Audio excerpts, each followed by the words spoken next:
یاره مونږ کوم غټ وایې خدای دې زړه غټ کړي چې دا بله مونږ را ووایې. بابا ما ته خو یو څه مینه راکوه، پر ما هم شفقت کوه. زه خو جوم زه یم په دې کور کې، نوکر خو نه یم.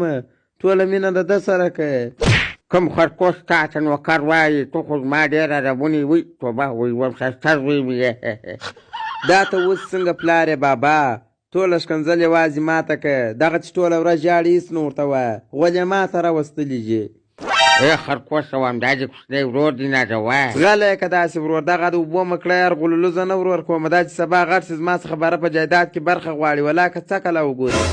بابا ما د جایداد نه لګوي، ما د جایداد نه لګوي. تور ته وګوره بابا، پر دغه وخت لا په پیسو په جایداد سر خلاصېږي. دا خو که غټ سپوله چې پر مړ مې کې. ګوره اوس لرته وایم جایداد زما پر نامه کړه. یا زوی مه ژاړه، خامخا به جایداد درکړي، که نه درکوئ پر دغه ډلې په ماموریت کې عرض وکړه.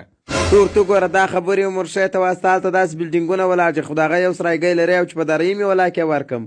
ای در مردارې زه اوس په همدلې په غولو سره لړلې ستا پلار یې له ولا ورکړي. درته دغه سر بیا ورکړم، ولې د کور ټوله کارونه زه کوم. سودا زه راوړم، لوښي زه مینځم. اوس په جایداد کې دیم را سره شریک کړم.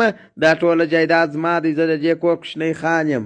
د مردارې زوی دا جایداد زما دی، دا کور زما دی. ته چې دومره ډاک شوقي یې خو واسطه د موره ځاک واخه.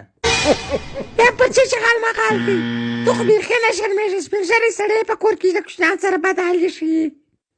د دغه خرکوس ته لاسه مې اواز کړی د ورور ته په جایداد کې حق نه ورکوي. د ورور دښمن دی دغه.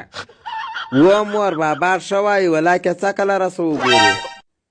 چپ زه د سپېزو د کوچني وراره سره چې اخیستي دي، دا چپه لاخې دې بلا ووامه. دا سپي ته زه حق درکوم لاره. بابا ما د جایداد ما د جایداد ما د جایداد. دا کوڅې ځان لا په جایداد پوه شو. ای د پنجابي ګوزه څه د جایداد نارې وایې؟ ګوره زوی زما جایداد ډېر دی، زه به زما جایداد ستا پر نامه کړم. د پلار جایداد به چې باره د ده پر نامه کړو. ښه مور ستا جایداد ډېر دی، ازاسې تا هم په ژوند داسې لوکس خبر جوړ کړی و. زه به هم د کور کار در وکړم.